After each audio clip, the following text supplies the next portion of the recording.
Jerome's haircut for me was definitely 70s influenced, rock and roll. Mick Jagger moved on to Paul Weller. So I wanted to create something that had much more shape, much more attitude, and really live up to that history that I really sort of, at my time, I loved. I started to prep his hair with Sebastian RESET Shampoo and RESET Conditioner. This already gives me a little bit of texture and a little bit of grip, but I wanted to have a cutting tool, so I cocktailed Potion 9 with Shaper ID.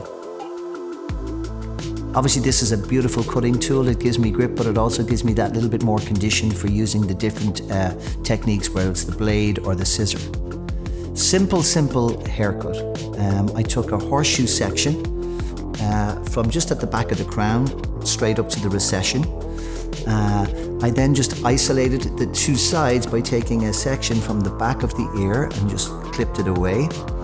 And simply I started just from the center back, pulling everything out to my chest and using the blade to cut from shorter to longer. Obviously this sort of takes away a lot of that density and that weight, but it maintains that beautiful length that we want to create. Working from both sides, from the center to the ear on each side. Then I came to the sides and I continued to pull directly out to the middle of my chest and work towards the head. Same technique with the blade, so I'm sort of tapping and skimming to go from shorter to longer. I then just drop the top.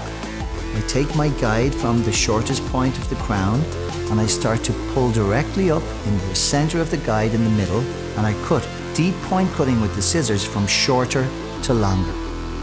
Each section then from each side is pulled directly into the original section in the center.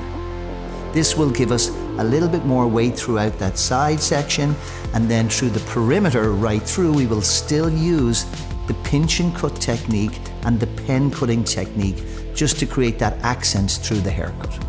I went in with deep channel cutting just to open up negative and positive spaces within his hair.